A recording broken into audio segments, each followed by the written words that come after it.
Because of his beloved wife's cancer, and because he was fired from his 43-year-old company. He put on his makeup, put on his suit, took a picture of his wife by the window, and let her face the sunlight. Then he decided to commit suicide. He looked at the rope hanging from his head and stood on the stool without hesitation. When he was struggling with a red face, the noise outside the house disturbed his peace. It was the new neighbor who moved in. He was angry at the neighbor, and drove the car in regardless of the community's regulations. But he thought that he was about to die, so he didn't have anything to worry about. He asked the neighbor to park the car, but the neighbor broke his mailbox. He had no choice but to help. The neighbor parked the car himself. After everything was over, he stood on the stool again. But the appearance of 2 children interrupted his plan. He couldn't let the child see this. The next morning, he went to the graveyard. He faced a tombstone and told the story of yesterday. His wife Sonya was buried in the tomb. He came almost every day with a bunch of flowers. Then he told her that he missed her very much. When he came home, he put on his suit again, pulled the curtains, and put the rope around his neck again. When he closed his eyes, the doorbell rang again. He opened the door in a fit of anger, and saw 2 children's faces. It was the neighbor's child. The neighbor thanked him for helping him park the car yesterday and sent him a lunchbox. He was so angry that he sent them away. He put the rope around his neck again and kicked the stool under his feet. This time he succeeded. People say that the brain will run faster when it is dead. It will slow down to the outside world. So he occasionally saw his past. He was still very young at that time. His mother had passed away. His father never wrote sadness on his face and never showed his love for his son. Until he almost died on the track, his father hugged him anxiously. Only then did he know that his father loved him. On the day of his graduation, Owe handed over his satisfactory grades to his father. His father happily shared his joys with his colleagues. But the train that came in time turned this joy into sadness. His memory also stayed here. When Owe woke up, the rope around his neck was broken. He was so angry that he turned around to connect the car to the track. He continued to commit suicide in the car. Just like before, he saw his past again. After his father's death, Owe had a hard time, because he refused to demolish the house. His house was set on fire by the developer. He lost everything overnight. He was homeless that he took over his father's job on the railway. He could only sleep on the train tracks every day. There was no future in life, there was no happiness. But in this worst time, he met the love of his life. A pair of bright red high heels fell into his eyes that he looked up subconsciously and saw the most memorable smile in his life. That bright smile like sunshine seemed to have a magical magic. At that moment, Owe felt that his soul was deeply attracted. The whole person was trapped in it and couldn't pull himself out. At this time, the city staff came to check the ticket. Owe, who had no identity, suddenly fell into an awkward state. But the stranger Sonya was kind enough to help him out. This seemingly simple action was like a Cupid's arrow that shot into Owe's heart. Fate is such a joker that he ruthlessly took away everything Owe had. But inadvertently gave him a beautiful encounter. Since then, Owe seemed to be attracted by an invisible force and began to take the train on time that he carried the desire to meet Sonya and waited patiently for their next beautiful encounter. After waiting for 3 weeks, the red thread of fate finally connected them again. They met again in the same carriage. This time, Owe was no longer cowardly. He bravely took the firmest step and approached the starry light. He gathered up his courage to invite Sonya to have dinner together. Unexpectedly, Sonya accepted his invitation without hesitation. That was the most memorable day in Owe's memory. It was also the closest day to happiness in his life. For Owe at the moment, his world is not only limited to the small house that no longer exists, but soon, the storm of reality rolled into Owe's world. He didn't know how to get along with women that he didn't have the money to provide women with a rich life. He could only carry free warm water all night to try to hide his embarrassment. Sonya saw his empty plate, all he could do was to eat. This embarrassing act made the girl notice at a glance the urgency that Owe was facing. He was unable to enjoy a high-priced dinner, but he was still willing to spend everything to order the best steak for Sonya. This love, like the warmest stream, entered the heart of the woman. At the moment of separation, Sonya held Owe's neck and offered a deep kiss. It was this kiss that lit up Owe's lonely life. It made his world re-emerge with colorful starlight. Soon, 2 years passed in a hurry. Under the encouragement of Sonya, Owe successfully got a job as a train station engineer that he was no longer a little transparent on the road of life. He also looked forward to never being separated from Sonya forever. So he gathered up the greatest courage in his life and decided to propose to the girl he loved. The noise around him kept disturbing his thoughts. But he took a deep breath and used the strongest voice to suppress all the noise. "Do you want to marry me?" "Yes." "What?" "Yes. I want to marry you." This is the warmest scene in Owe's memory that he will always remember how long he held the woman and kissed her that day. However, Owe's beautiful memory was interrupted by a loud knocking sound. He couldn't bear the silence he was looking for and was disturbed by others. Owe angrily opened the garage door, but saw his new neighbor anxiously standing outside the door. He told Owe that his husband accidentally broke his leg during the renovation, but he couldn't drive. He could only hope for Owe's help, although Owe kept complaining that the woman had no sense of boundary. He, who was kind in his heart, took them to the hospital without any hesitation and took the initiative to take care of the two girls' work. In order to ease the anxious atmosphere, Owe, who had no children, tried his best to adjust the fairy tale story. His tone of voice was not at all like a lonely old man who wanted to die, but the attention of the children was still attracted by a roadman dressed in a clown. This scene made Owe feel inexplicably jealous. He was even surprised and deliberately made the clown play the ball in public. This seemingly absurd behavior unknowingly strained the relationship between Owe and the two children. On the way back, the two children hugged Owe in tacit agreement. This was the first time Owe felt recognized and needed by others, but at this moment, he still doesn't know how to recall this emotion he never had. The next day, the neighbor found Owe again to thank him and gave Owe a painting of a daughter. And there was an extremely evil colorful villain on it. The woman told Owe that this was the Owe in the eyes of her two daughters and the pure and innocent eyes of the children. Owe was such a good person, full of vitality and color. Only Owe himself insisted on going the path of black and white. This was the first time Owe had an illusion about everything in front of him. However, a terrible scream of a cat interrupted his thoughts and followed the sound. They found a seriously injured Bowie cat. He was pitifully curled up in the corner. The neighbor pitifully looked at this poor little cat. At the same time, it was clear that if no one adopted it, it would never make it to the coming winter. But his two children were all allergic to cats. He could only place his hopes on Owe. So he kept persuading this lonely old man to take this small life as a companion in life. Maybe there really was a desire to get rid of loneliness in his heart. Under the soft touch of the neighbor, Owe finally agreed to adopt this poor little cat. From then on, this lonely old man had a furry partner. He always had a strange temper and refused to let anyone get close to him. He would hold this little cat on time every day and wander around the community.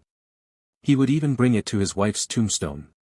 He would still talk to his wife as usual and miss her, but this time, he didn't make a firm commitment to his suicide plan. Instead, he talked about finding a good place for the cat as soon as possible. As time went by, even Owe himself didn't realize that he seemed to have gradually forgotten his plan. The closer he got to the neighbor, he would even take the responsibility of taking care of the child for his busy wife. In fact, Owe didn't hate children. It's just that he had been alone for too long and was afraid to show others his weakest side, and the appearance of the neighbor's family was like a drowning man catching the only bait on the shore. He never really wanted to die. He just didn't want to wait for his own death anymore, but when the sun rises from the cold clouds, it will definitely turn into a warm sun to cover the earth and nourish everything. This answer is obviously denied. When Owe began to have hope for life, he was greeted by another storm. He had been working hard for decades, but he was told by the new factory manager that he was no longer suitable to continue working. Owe didn't speak and didn't even have any emotional flow. He is a stubborn old man, but he also deeply understands that his old physical disability is no match. After going back, Owe became more depraved than before.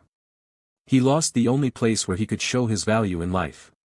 And he couldn't even find out who he was close to. The hostess of the neighbor's house saw Dwani, so she asked Owe to go to a nearby dessert shop. Unexpectedly, this was also the most untouchable place. The two chairs they sat on witnessed Owe and his wife spending most of their happy time. This used to be the gateway to his heart, but now it has become the rotten mud that he is afraid to touch. That in their chat, they talked about Owe's past years. He also had an intellectual friend who was just like him, but as time went by, their relationship broke down because of different opinions on car brands.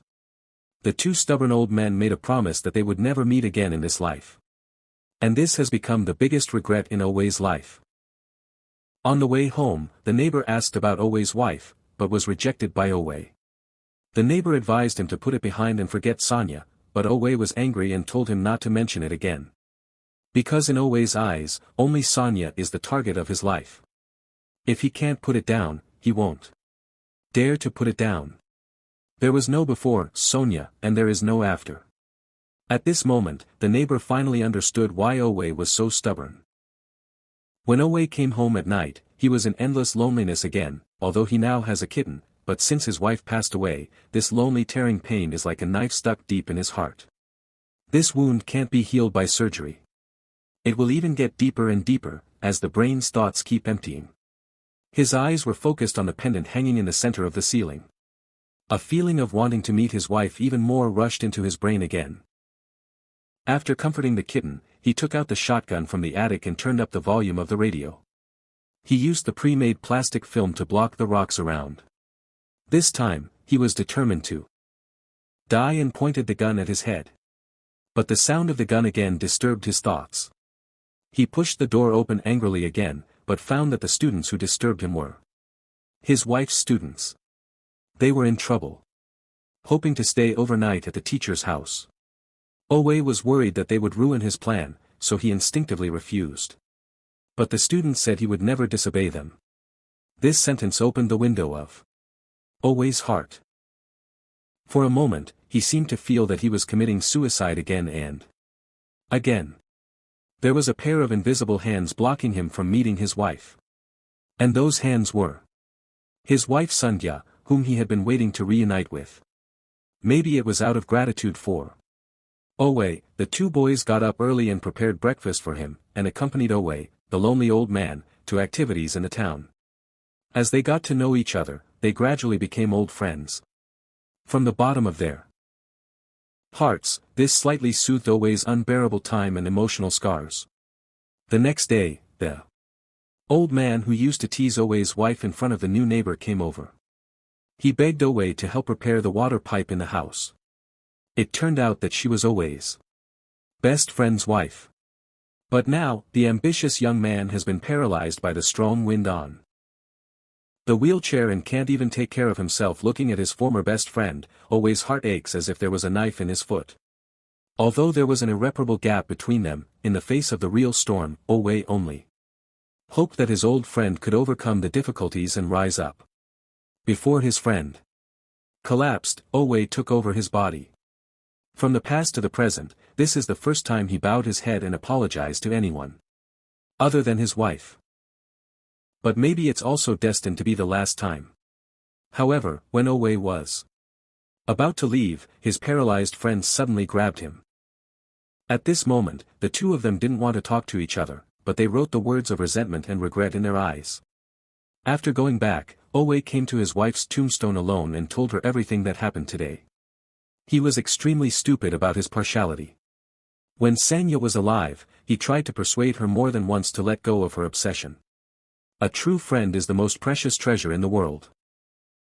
But at that time, Owe thought innocently that anything that can touch the word lost would never be his true desire. The more he thought about it, the more he felt proud of himself.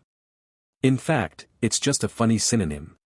And the reason why he was able to understand this before his life was about to end was the warning from his wife in the heaven. He hoped that Owe could cherish his life. He still had a lot of good things to see, and a lot of obsession that he didn't have time to let go. After the barrier in his heart was broken, Owe decided to completely let go of the idea of suicide, that he wanted to devote the last time of his life to his good friend wholeheartedly.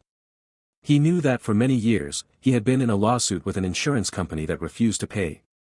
So he immediately found his good friend's wife to find out the truth and wrote down everything he learned. Then he kept appealing to help his good friend turn the tables. However, the cold reality hit his heart again and again. He couldn't get a response from his superior. This made Owe fall into a self-destructive mood again. And the neighbor who knew the situation extended a helping hand to him at this moment. He told Owe that there is no bridge in this world, that it is built independently by a craftsman. If he wants to help people around him, he must learn to rely on others. These words deeply touched the most fragile place in Owe's heart. He looked up at the extremely cold environment in the house. The last bias in his heart collapsed at this moment. He revealed all the secrets and pain he had hidden in his heart for many years. Not long after he married Sonya, he got their little elf. To celebrate this joy, Owe decided to take Sonya on a trip. Enjoy the last few months of the two-person world as much as possible, but on the way back from the trip, a sudden car accident caused their bus to fall into the valley. Fortunately, the rescue team arrived in time.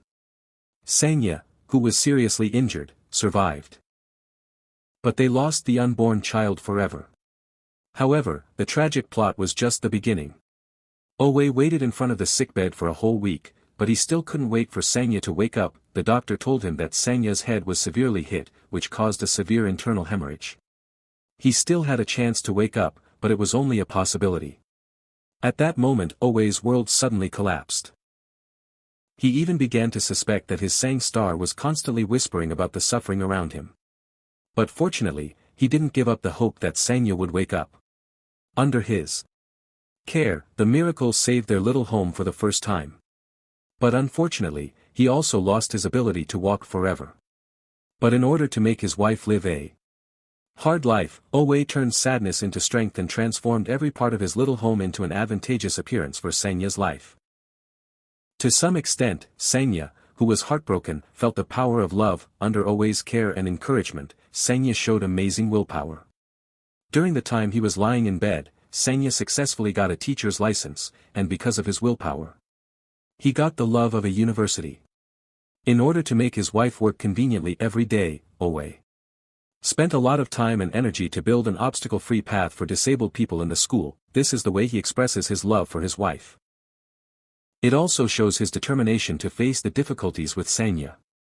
However, maybe it's a tragic fate that he really didn't like to see the scene of the He family reunion.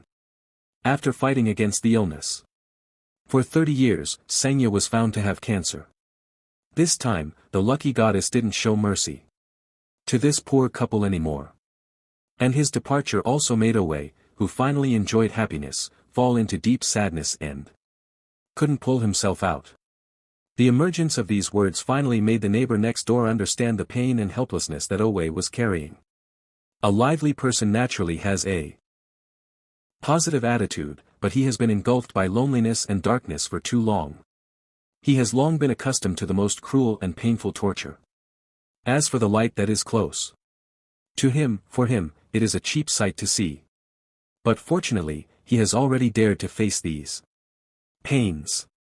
Those lights don't need to be the light of redemption. As long as it briefly illuminates his long-standing loneliness in the endless darkness, it is already the best redemption. Soon, with the help of a woman's family, Owe successfully helped a friend to get back the insurance money that belonged to him. He has experienced the little luck brought by others. From now on, he will no longer feel alone.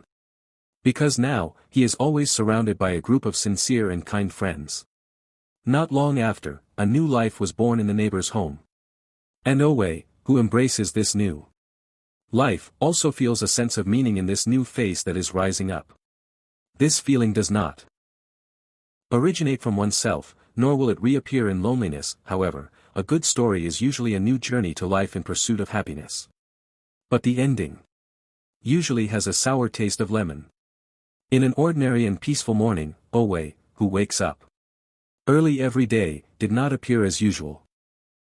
When the neighbors hurriedly knocked on Owe's door, this strange old man was already calm and immersed in sleep. His final death did not bring a trace of pain, but calmly and without a trace of guilt, he went towards his yearning Sonya. In Owe's last will, he hopes that his funeral can be held in the church.